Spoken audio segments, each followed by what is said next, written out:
call this meeting to order. Welcome one, welcome all.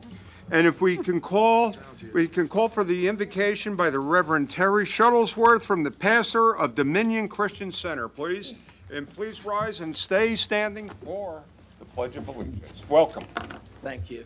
May I just extend a personal congratulations to all of you who've been reelected and elected again. We love this city and we love you. And I grew up here. I went to school at College Park Elementary School, went to Brandon Junior High School, and graduated from Green Run High School. All my brothers graduated from Kempsville High School, so we've been here since '72. And I want you to know that I love you and I love this city. I pray God's mercies over this city, that He'd give us wisdom from heaven above. Let's pray. Father, I thank you so much for these leaders that represent all of us in this city. Lord, may we say tonight that we need you more than ever. Extend your mercies to us. Protect us, provide for us, give wisdom to every one of us. May we walk in it. May our decisions, Lord, be respectful. And Father, in the name of Jesus, as each one of these, every man and every woman that represents, I believe, each one of us that lives in this city, I ask that you would bless our city. I loose the blessing of Genesis 12 and Genesis 17, Genesis 22, the blessing of Abraham, Galatians 3, over this city. May we prosper and may we be in health, even as our souls prosper. And I ask, Lord, that this city would be one of the most livable cities in this country. I ask it in thy name, in Jesus' name. Now the Pledge of Allegiance. I pledge allegiance to the flag of the United States of America, and to the republic for which it stands, one nation, under God, indivisible, with liberty and justice for all. Thank you. It's with sadness that we acknowledge the death of a police officer recently, Kelvin Bailey, 30-year law enforcement veteran. Started in the sheriff's office and then went to the Virginia Beach Police Department for 26 years. Taught at the police academy, very well respected by his peers. Active in the community, coached football, basketball, and track. Also engaged with helping troubled youth. Described by his peers as the epitome of a community police officer, he loved policing because he loved people, according to Kenny Miller, former police officer, now current chief of Petersburg Police Department. You know, Mr. Bailey was a father, mentor, and model public servant, always smiling, positive attitude, and willing to help his community. He will be missed, and may I respectfully ask for a moment of silence for him and his family.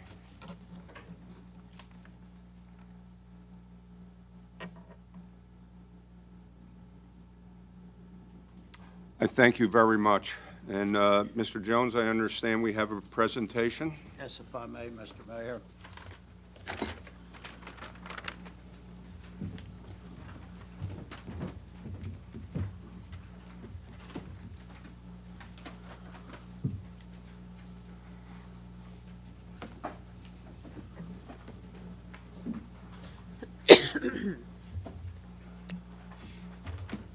I would like to ask Mrs. Debbie Collins and Ms. Judy Furrow to come forward, please.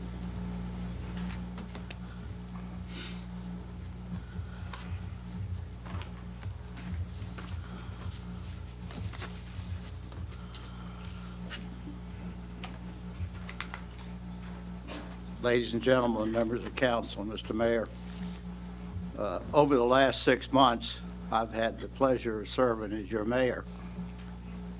And I think that we did a pretty good job. And I say we.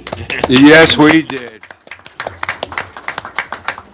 And a lot of the credit for what we've been able to get done and keep things running and make things run smoothly belongs to these two ladies here. I don't know what I would have done without them. quite frankly. And they dog you. I'm finding that out, Louis. And they don't let go. But they do an outstanding job of helping the mayor and the vice mayor, I might add, get their job done, stay on target, be where the mayor needs to be, and just keep things going. So I would just like to acknowledge both of these ladies. Debbie Collins retired May 2012 after 38 years of service with the city. Debbie worked and climbed the ranks with multiple departments throughout her career, ending as executive assistant to former city manager Jim Spoor. Judy Farrow retired January 2014 after 35 years of service with the city.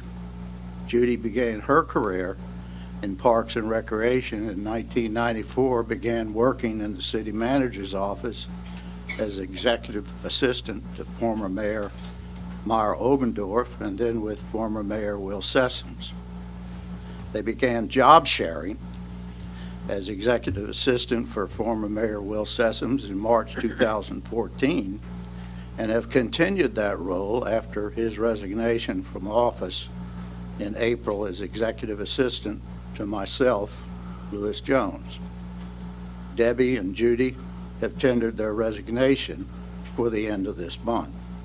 Both Debbie and Judy have proven to be loyal and outstanding members of our city and embody the qualities we all seek in co-workers and friends, and I think we owe them a big hand of applause.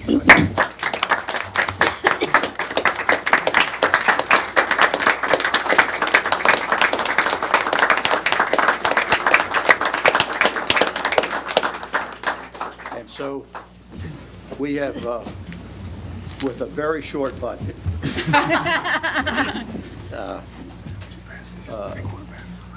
gotten a couple of presentations that we'd like to give to you that we would like, you might want to open them now, just look at it and see what you have. Make sure it's the right size. Yeah, it does look like Christmas.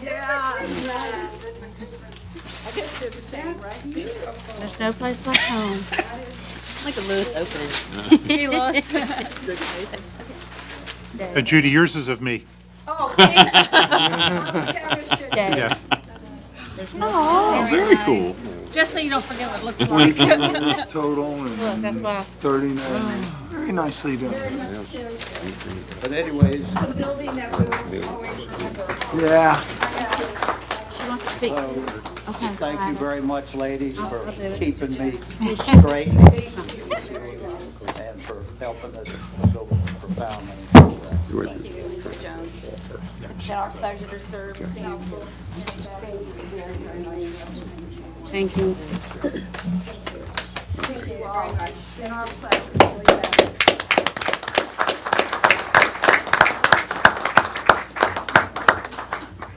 And thank you all for your service, and once again, it's the people that make Virginia Beach such a great city. Thank you all. Now call for the certification of the closed session. So moved. Second. Okay, votes open? Wait for Lewis. Oh, okay, wait, I gotta wait for the big, here we go. By a vote Votes of open. 10 to 0, with Mr. Davenport being absent, you've certified the closed session being in accordance with a motion to recess. I think I have. I'm voting aye. Yes, thank you. Okay, now we ask for the certification of minutes of the informal and formal session of November 13th, 2018. So moved. Second. Vote is open. By a vote of 7 to 0, with Ms. Kane, Mr. Earn, and Ms. Wooten abstaining, you have approved the minutes as submitted. Okay, thank you. I asked Vice Mayor Wood to do the consent agenda. No, We have a bid opening. you have. Oh, we'll do the bid opening first? But it shows on here. And hearing, yes. Yeah, okay. Okay, at this point, I'm going to make a opening on a bid for a non-exclusive franchise agreement pursuant to Virginia Code Section 152-2102. I will now summarize the bids that have been received for the non-exclusive franchise agreement for the purpose of installing, maintaining, and operating telecommunications facilities within the city's public streets and rights-of-way. One bid has been received. Global Links Data Center LLC's has bid for a 5-year franchise with 4 options to renew for 5 years each, maximum 25 years. Are there any other persons desiring to submit bids at this time? There being no further bids, the bidding is closed. City staff has evaluated the bids received from Global X Data Center LLC and recommends that the company be granted the franchise in support of its data center located in the Corporate Landing Business Park, Virginia Beach. We will now open a public hearing for the proposed non-exclusive franchise agreement to install, maintain, and operate telecommunications facilities within the city's public streets and right-of-way. Are there any speakers? No speaker, sir. Okay, that being said, we close the bid and we accept it. Thank you. All right, okay, and now back to the consent agenda. Thank you, Mr. Mayor. Mr. Mayor, I move for approval under the consent agenda of the following items. Item J, Mr. Vice Mayor, do we need No, to do but- the public hearing for the lease of city? Okay, we Lisa. do have to do that. Okay. It's like a blind leading Let me do that, John. Okay, we have lease of city property for 3180 New Bridge Road. Are there any speakers? No, sir. Okay, 2868 Indian River Road No speaker, sir. and 2325 Salem Road. No, sir. Okay, thank you. now. Can I do it now, John? Thank you. Okay, you can do it now, John. All right, and we've pulled one additional item, folks, item 3. Item 3, which is the ordinance to authorize the city manager to execute an amendment to the African American Cultural Center, was on the consent agenda, but we have people that want to speak, so we're going to pull that one. So under ordinances, resolutions, I move for approval of the following items.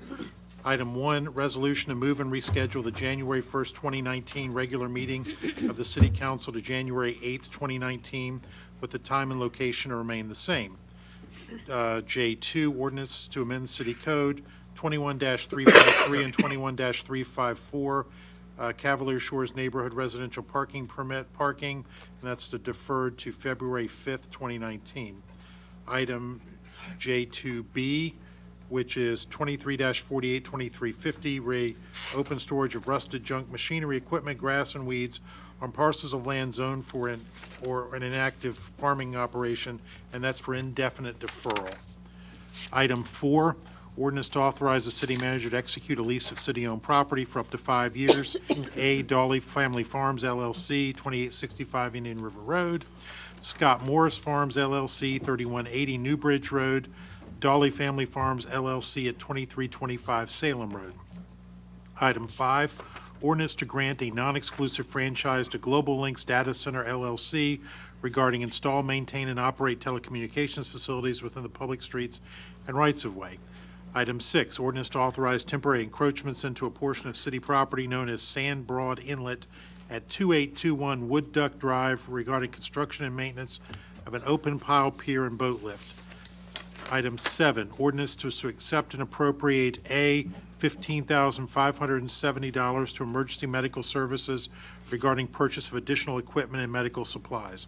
Item 8, ordinances to appropriate $3.5 million in general fund balance and transfer $900,000 from Upton Drive Extended and Dam Neck Station improvements to Beach Replenishment 2. Item B, $150,000 from the Sheriff's Office Commissary account to the FY 18-19 operational budget regarding replacement of the CareMart warehouse management system. Item 8C, $25,000 from the Dowley Family Foundation as contribution to the refurbishment of the 7th Street stage and to authorize a plaque upon the stage honoring Pharrell and Helen Williams. I declare planning items, public hearing on planning. Under planning, items K1, 1625 General Booth Boulevard, LLC SunTrust Bank, conditional use permit for a car wash facility at 1625 General Booth Boulevard in the Princess Anne District. Item K2, Roy E. and Ivy C. Caskey, conditional use permit regarding a residential kennel at 133 South Kellam Road, District 4, Kemp's Bayside, and that has the additional condition 6, which reads, "This conditional use permit shall be valid for a period of 5 years from the date of City Council approval. Once the 5-year time frame expires, the conditional use permit shall be subject to an annual administrative review by the planning director to ensure compliance with the above conditions and to assess the impact on surrounding properties." Item K3, BMVS LLC for a conditional use permit regarding a bulk storage yard at 2572 Horse Pasture Road in the Rose Hall District, and that's a deferral until December 11th, 2018. 4, Sector Site LLC, DRD LLC for a conditional use permit regarding a communications tower at 3386 Holland Road in the Rose Hall District. Item 5, Lorray Tucker and Roan LLC for a conditional use permit regarding automobile service station on a portion of 1093 Laskin Road in the Beach District. Item 6, ordinances to amend the city zoning ordinance, A, Section 111, regarding definition of dwelling and attached townhouses, B, Section 402A, regarding single-family dimensional requirements. The following items are for reconsideration from October 16th, 2018 City Council meeting. Item 1, Crespo Enterprises, Inc., doing business as Roadrunner Towing, and AC Enterprises Incorporated, doing business as Logan's Towing, 5312 Virginia Beach Boulevard, LLC, for conditional use permit regarding a bulk storage yard at 5312 Virginia Beach Boulevard in the Kempsville District.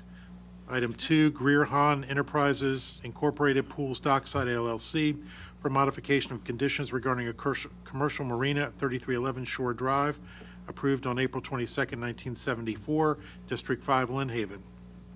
Item 3, Nofisat Tayo and Bolu Jones Kamalafe for a conditional use permit regarding family daycare home at 1961 Arlington Arch, District 1, Centerville. Item 4, Mary Bozard and Thomas Lee Bozard for conditional use permit regarding residential kennel at 2880 Indian River Road, District 7, Princess Anne. Item 5, Mavis Bahadur Singh and Nicholas Grady for a conditional use permit regarding a family daycare home at 1605 Cliffwood Drive in the Rose Hall District. Item 6, The Edge Sports LLC, Fairfield TIC LLC, BCP TIC LLC, DMF TIC LLC, GCK TIC LLC for a conditional use permit regarding an indoor recreational facility at 5258A Fairfield Shopping Center, District 2, Kempsville. Item 7, Princess Anne Meadows LLC, William and James Snowden for a conditional change of zoning from AG1 agricultural to conditional R10 residential and modification of proffers at the 2800-2900 block of Princess Anne Road, dated September 22, 2015, District 7, Princess Anne. Item 8, Anderson's Virginia Beach LLC, AGI VB Holdings LLC for a conditional use permit regarding outdoor recreational signage facility at 1925 Fisher Arch, District 7, Princess Anne. Jasmine Gold Cruise Living Trust for a conditional use permit regarding a family daycare home at 4440 Pissarro Drive in the Rose Hall District. Item 10, Kyle W. and Bailey B. Fett for a variance to Section 4.4B of the subdivision regulations regarding lot width at 633 Princess Anne Road, District 7, Princess Anne.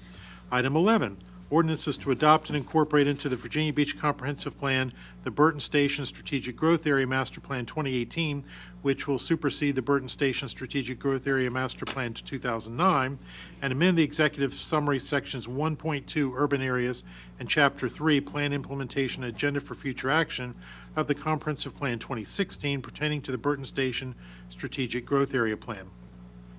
The following items deferred from November 13th, 2018 City Council meeting. Kerbor LLC for a variance to Section 4.4B of the subdivision regulations regarding lot width at 3716 West Neck Road, District 7, Princess Anne. That's for consent with the modified conditions. Item 2, Dam Neck Storage Partners LLC for modification of properties to a conditional change of zoning from R20 residential to I1 industrial, and a modification of conditions regarding storage container size at the southeast corner of Harper's Road and Dam Neck Road, District 7, Princess Anne, and that's consent for deferral till December 11th, 2018. So moved, Mr. Mayor. Masterfully done. I can't breathe. Second. Okay, do we have a second? The vote is open. Rocket leader. By a vote of 10-0, you've approved the consent agenda as read by Vice Mayor. Thank you. Now we'll move to the items to be heard, but first I'd like to read a statement. I want to remind everyone that the City Council speaker policy that allows certain representative or groups to speak for 10 minutes applies only to planning items and items where a public hearing is required by state law. As to all other items on the agenda, each speaker, whether speaking individually on behalf of a group, will have 3 minutes to speak. Also, when speakers are called on each item, the clerk will call for those individuals who have signed up to speak. After those who have signed up to speak have spoken, the chair will ask if there are any other persons who wish to speak on that item at hand. Those speakers will be allowed to speak and will be asked to give their name, address, and phone number to the clerk for the record. Okay, the first item to be heard, ordinance to authorize the city manager to execute an amendment on non-binding moratorium of understanding between the city and the African American Cultural Center Incorporated. Any speakers? Yes, Mr. Williams is the first speaker, and Ms. Ross Hammond is the second.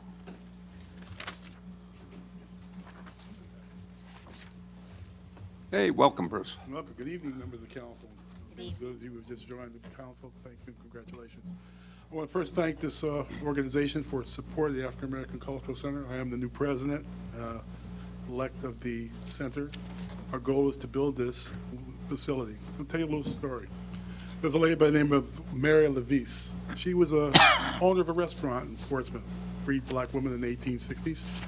And the Gosport the Naval Yard, which was owned by the Confederates, had enslaved Africans working in it. Well, they came out and told her there were plans of an ironclad being built in that shipyard.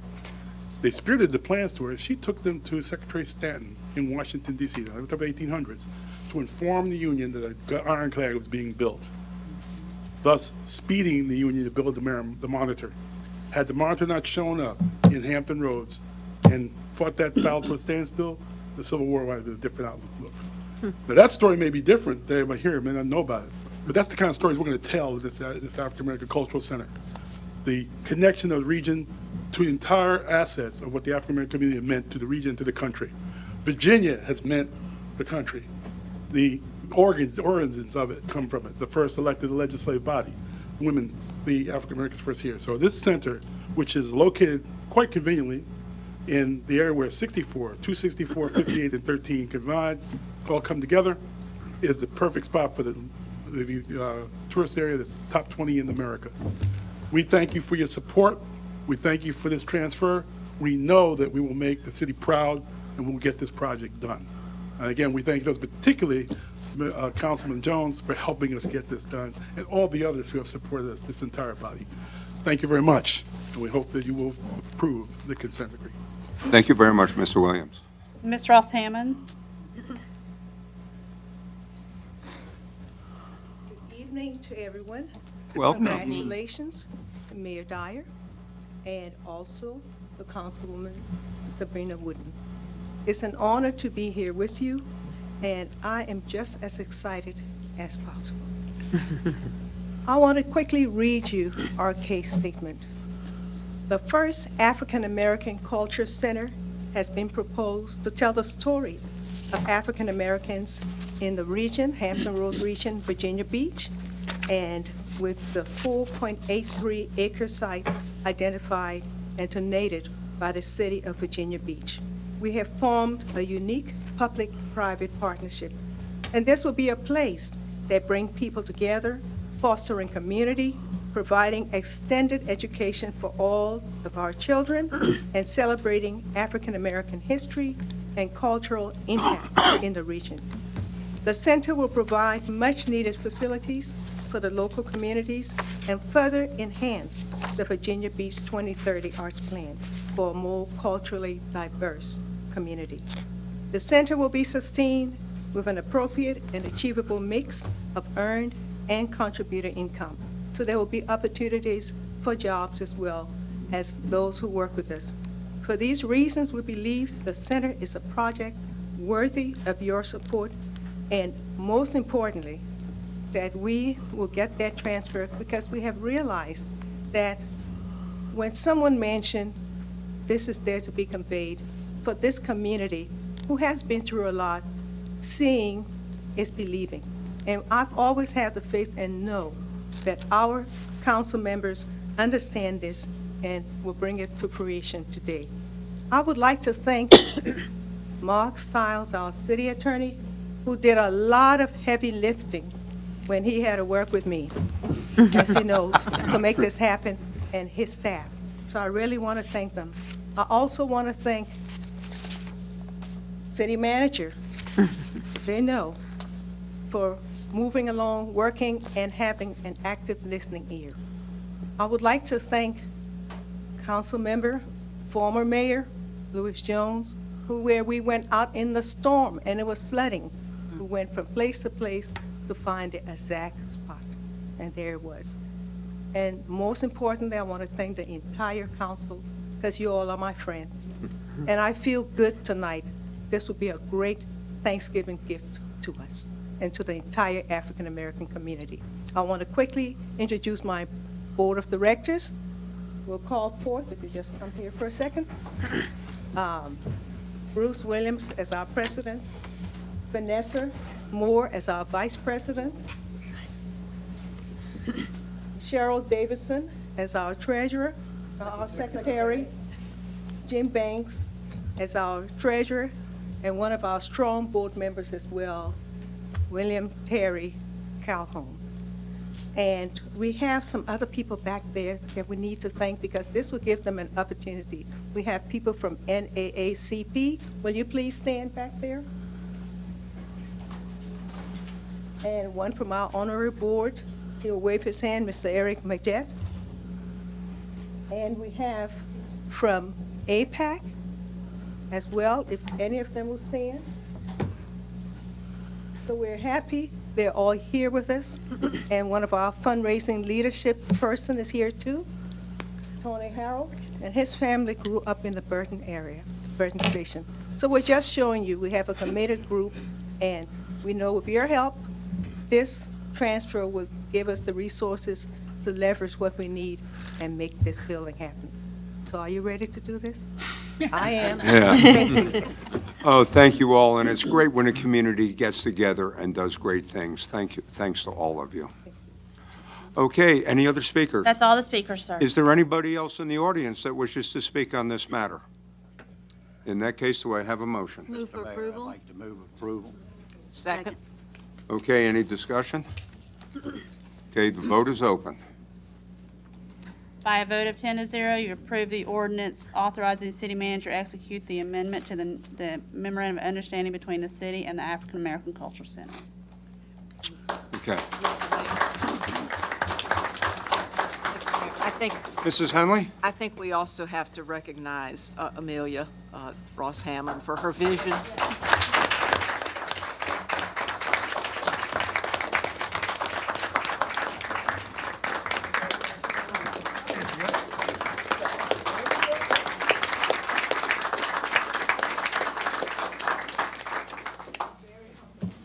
Well deserved.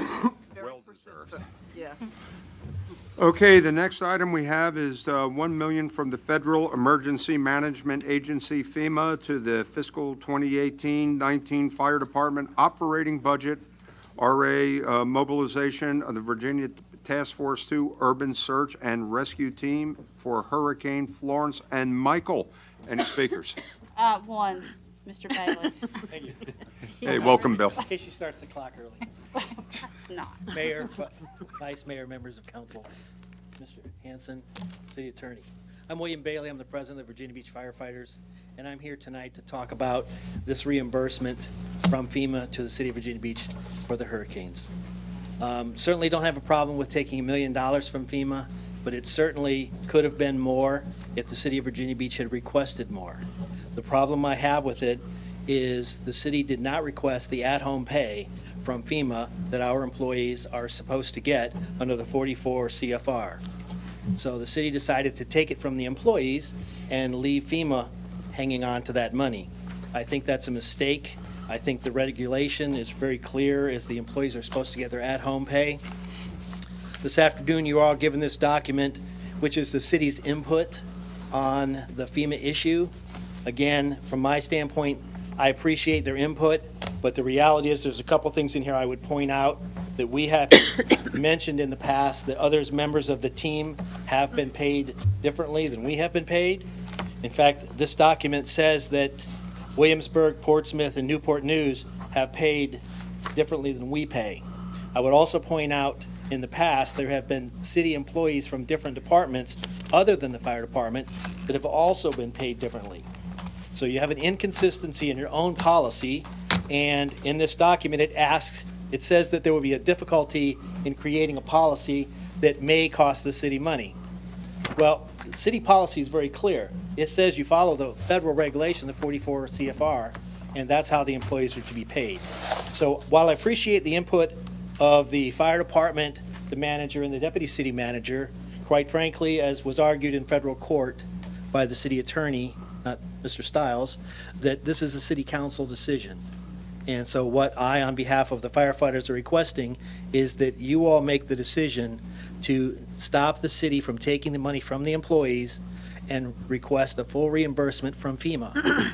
That's what is required by the 44 CFR, or is given the option by the 44 CFR. Those other localities I mentioned, Newport News, Portsmouth, and Williamsburg, they're already doing it that way. And our organization is taking that request from those cities, sending it to FEMA. FEMA is including it in the reimbursement we're getting, and then paying it out to the employees. So you have sincere, serious inconsistencies in the way this is run, and I'm asking you as city council members, all 10 of you, to make a decision, because it truly comes down to a city council decision to support the firefighters and the CFR, or continue to do it the way the city does it with the inconsistencies and the inaccuracies. So I thank you very much for your time tonight, and congratulations on your wins, and we'll see where it goes. Thank you. Any other speakers? No, that's all the speakers signed. Anybody else would like to speak on this matter? Okay, do we have a motion? Move approval. Second. Discussion. Yes, if we take this money tonight, is that to say we cannot go back and change it and pay the firemen as Bill is asking us to? Mr. Hanson? I would say that you would have to change your policy. You would be paying the firefighters 4 times what they would normally get for working the hours that they did.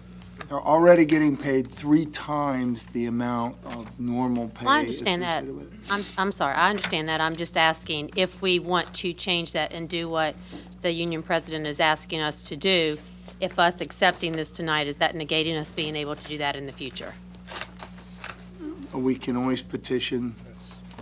Maybe I'm the appropriate person to answer that question as opposed to Mr. Hanson, although I will defer to him if he chooses. I believe that your policy in place is in place and applies to the events and the deployments that have already occurred. I believe that if you wanted to change your policy to facilitate a greater payment to the deployed task force 2 members, you would have to do that going forward. So I don't think accepting or not accepting in this instance is the determining factor. It's the fact that your policy said what it said at the time of the deployment. So I don't think accepting it changes anything. So if we want to change this going forward, we bring that forward in the next near future and You would discuss bring at that point. forward before the next deployment. Okay, gotcha. Thank you. If I may ask a question, well, if these other localities are doing something different, could we see what their policy is, and then we compare it to our policy? It would seem like that would be a simple thing to do. As the document that you received said, they don't have a written policy. They just say they're relying on the CFR. And, you know, as we have mentioned in the past, I'm not sure what would happen if there were a review conducted of the payments in those localities. I miss seeing the policy. You said I gave us something today. I believe it was at your place, Mrs. Henley. Okay, I think I must have left it in there. Okay. Okay. Any other discussion? But, I think my hope is going forward that we could have a robust discussion on this to at least get things, ironed out on, so there's mutual understanding between, both parties, because, there seems to be something there. But I guess what we're talking about, Mr. Stiles, is that, what we're being asked to vote for now is current policy. This is an approved FEMA reimbursement for what was submitted in connection with these deployments. Okay. Anybody else? Okay, the vote is open. By a vote of 10 to 0, you've approved the ordinance to appropriate the funds. Okay.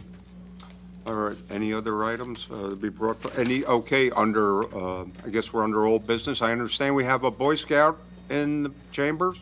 Please come forward.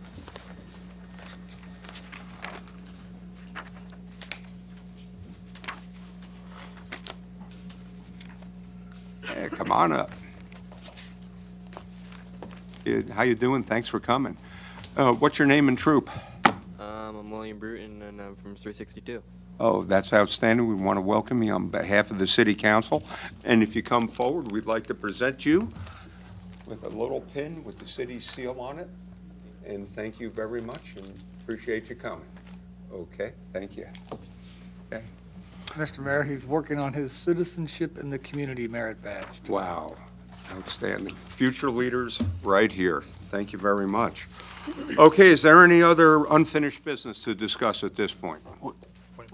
Oh, my goodness, yes. How can we forget the appointments? You got it. I'm not doing this again. Okay. Okay.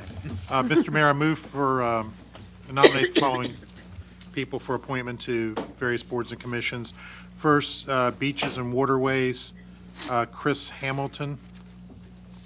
For Board of Building Code Appeals, Electrical Division, Scott Cole, Stephen Koziel, Michael Swindell, James Witcher, Scott Cole, Stephen Koziel, Michael Swindell. Under New Construction Division, Armand Reich, Chris Edel, Richard Hudson, and Rick Savino. For Plumbing and Mechanical Division, Griffith Brinkley, Richard Corner, Michael Lathrop, and Peter Striffler. For the Board of Zoning Appeals, Robert Thornton. Chesapeake Bay Preservation Area Board, Wayne McCoy and Al Wallace. Community Services Board, Carolyn Cox and Geraldine Hunt. Hampton Roads Economic Development Alliance, David Hanson. Historical Review Board, Mary Schmidt, Damian Seitz, Richard Poole, and Josh Canada. Minority Business Council, Damon Watson. Planning Commission, in the Rose Hall District, Jack Wall. Lynn District, Whitney Graham. Bayside District, David Redmond. And the Beach District, George Alcaraz. Public Library Board, Michael Summers. Wetlands Board, Katie Crum and Cindy White. Okay, that's it. No, we still have the historic We're gonna preservation. do that one next. Oh, okay. Put it on separate. Okay, do we have a motion on that? That's moved. my motion, yes. That was okay, second? Second. Okay, vote is open. Are we doing stages for a reason? By a vote of 10 to 0, you've approved the appointments as read by Vice Mayor Wood. And Rosemary? And I will, for the Historic Preservation Commission, I'd like to nominate Bill Gambrell, Jimmy Jordan, Catherine Paulson, Sharon Prescott, and Jimmy Wood. Okay, do we have a second? Second. Okay, vote is open. By a vote of 9 to 0, you've approved those as read by Ms. Wilson, noting Mr. Wood's abstention. I'm sorry. Noting my abstention. Mr. Wood abstained on that one. Can I ask a question? Why the abstention? I just chose not to vote on those members. Is that because Jimmy Wood is related to you? And I chose not to vote. I want to abstain on that as well, please. I didn't come through on the application. I want to abstain as well on that. Okay. Okay, at this point, is there any unfinished business? Is there any new business brought forward? In that case, I motion for adjournment. Thank you all.